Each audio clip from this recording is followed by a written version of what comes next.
할렐루야. 우리에게 가을을 주시는 하나님을 찬양합니다. 가을은 풍성한 계절이죠. 가을은 독서의 계절이라고 하는데요. 동시에 기도가 깊어지는 계절이 되시기를 축복합니다. 오늘 말씀은 기도에 대한 말씀인데요. 믿는 자들의 기도는 병든 자들을 구원한다고, 혹시 죄를 범하였을지라도 사하심을 받으리라고 말씀해 주고 있습니다. 의인의 간구가 역사하는 힘이 크다라고 말씀해 주시는데요. 오늘 기도에 대해서 함께 생각해 보기를 원합니다. 저에게 중고등학교 시절은 질풍노도의 시기였던 것 같습니다. 감정이 이렇게 컨트롤이 안 됐던 것 같고요. 감정의 기복이 심했었습니다. 그래서 공부에 집중하기가 무척 어려웠는데요. 또 이렇게 열등감이 심해서 열등감 때문에 위축됐던 것 같습니다. 마음으로는 공부해야 한다는 것을 알았죠. 또 공부하려고 마음은 먹었지만 마음과 의지대로 잘 되지 않았었습니다. 마음에는 원이로되 육신이 약한 것이 우리의 인간이죠. 이렇게 마음과 의지대로 잘 되지 않을 때 우리의 행동이 변화되려면요, 우리의 육신이 마음의 그 원을 이룰 정도로 강해지려면요, 어떤 충격이 필요한 것 같습니다. 강한 충격을 받을 필요가 있는 것이죠. 이것은 마치 담배에 중독된 사람이 금연을 하려면 어떤 계기가 필요한 것과 같습니다. 3년 반 전에 돌아가신 저의 아버님은 평생 하루에 담배를 2갑 피우던 골초이셨습니다. 그런데 만 70세가 되신 해에 어느 날 갑자기 금연을 시작해서 돌아가실 때까지 20년 이상 철저히 금연을 실천하셨죠. 어떻게 그렇게 금연을 단번에 실천하실 수 있었는가? 충격을 받으신 일이 있었습니다. 아버님이 좋아하시던 코미디언이 있었는데요. 이주일 씨라고 하는 아주 7, 80년대 최고의 코미디언이 있었습니다. 그분이 폐암으로 돌아가셨는데요. 폐암으로 돌아가시기 전에 금연 광고에 출연하셨습니다. 자신이 담배를 이렇게 많이 피우다가 폐암에 걸렸다는 것이죠. 그때가 2002년 한일 월드컵이 한창이던 때였습니다. 이주일 씨가 그 금연 광고에서 이제 돌아가시기 몇 달 전입니다. 담배를 계속 피우게 되면 자기같이 폐암에 걸려 죽게 된다고, 자기가 금연을 하지 않은 것이 정말 후회된다는 그런 광고를 이렇게 하셨습니다. 그 광고를 보고 아버님이 충격을 받으셨던 것입니다. 그 순간 아버지에게 현타가 왔던 것 같습니다. 어떤 깨달음이 온 것이죠. 충격과 함께 어떤 그러한 깨달음, 하늘의 음성 같은 것이 들린 것이죠. 그때부터 단호하게 금연을 실천하셨던 것을 기억합니다. 저에게도 이 중고등학교 시절의 이 방황을 끝내는 충격의 순간이 드디어 찾아왔는데요. 1990년 대학 입시에 실패하면서 90년 2월 말부터 재수를 시작하는 순간이었습니다. 대학 입시에 최종적으로 실패하고 이제 재수를 시작해야만 하는 그 순간에 충격과 함께 하늘로부터는 어떤 깨달음을 받게 됐죠.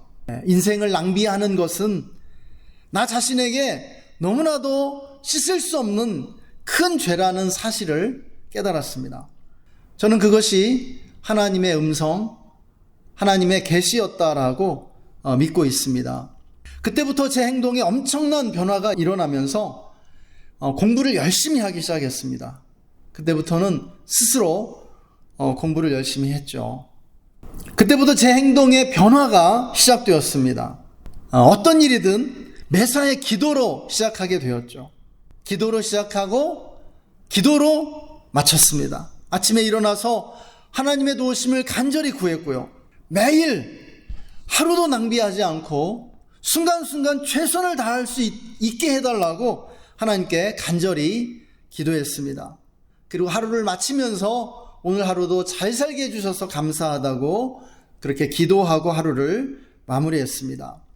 사랑하는 여러분, 사람이 창조적이고 생산적인 삶을 살려면요, 필요한 것이 있습니다. 그것은 먼저 내면 세계의 질서를 창조해야 한다는 것이죠. 내면의 상태는 외부로 나타나게 됩니다. 우리의 삶은 언제나 내부에서 외부로 향하게 된다는 것이죠. 우리가 호수에 돌을 던져보면 물결이 동심원을 그리면서 서서히 가까운 데서부터 멀리까지 이렇게 퍼져 나가는 것을 보게 되죠. 이처럼 우리 내면의 상태도 외부를 향해 서서히 드러나게 되는 것입니다. 우리의 말과 행동을 통해, 그리고 우리의 표정과 인격으로, 마지막으로 주위 환경에 서서히 드러나는 것입니다. 내면의 질서가 잡히게 되면 외부로 드러나는 우리의 삶과 또 환경도 깨끗하게 정리가 됩니다. 질서를 잡게 되는 것이죠. 손바닥이 마주치는 것처럼 앞뒤가 맞는 삶을 살게 됩니다. 이렇게 내면의 질서를 창조해 주는 것이 무엇입니까? 바로 기도라는 것이죠. 기도입니다. 기도. 우리는 기도하지 않고는 어떤 일도 잘 해낼 수가 없습니다. 사실. 그래서 기도만큼 창조적이고 생산적인 것이 없죠. 우리는 기도를 통해 우리의 내면을 정리하고 내면의 질서를 부여받게 됩니다. 그런데 우리가 알아야 할 사실이 있죠. 우리가 내면의 질서를 창조할 힘이 우리 자신에게 있는 것 아니에요. 마음에는 원이로되 육신이 약한 것이 우리 인간이죠. 마음에는 간절히 원해도 행동이 따라주질 않습니다. 마음의 원함을 육신이 행할 수 있는 힘이 없는 것이에요. 그런데 마음의 원함을 육신이 행할 수 있도록 힘을 부여해 주시는 분이 있습니다. 누구십니까? 영원하신 하나님, 무한하신 하나님이시라는 것이에요. 우리는요, 나 자신의 힘으로 살 수 없습니다. 모든 인간은요, 하늘의 힘을 받아서 살도록 부르심 받고 있는 것이죠. 기도는 하나님과 우리를 연결해 주는 것입니다. 기도 가운데 하나님이 우리에게 내면의 질서를 창조해 주시는 것이에요. 우리가 기도하면요, 하나님이 우리 내면에 질서를 창조해 주십니다. 우리의 죄를 용서해 주시고요, 우리의 내면에 갈등 가운데 평화를 주시고요, 도전해서 환경을 바꿀 수 있도록 창조적인 힘을 주신다라는 것입니다. 할렐루야. 여러분 믿으시기 바랍니다. 언어학자들에 의하면 인간이 말을 어떻게 배우는가는 지금까지도 풀지 못하는 수수께끼라고 합니다. 사람이 어떻게 말을 할 수 있을까요? 다른 동물과 달리요. 이것은 신비라는 것이죠. 우리 인간은 태어난 이후에 자연스럽게 말을 배우는데요, 어쩌면 인간은 생득적으로 하나님으로부터 말이라고 하는 이 선물을 받고 태어나는 것 같습니다. 그런데 기도가 이와 같다는 것이죠.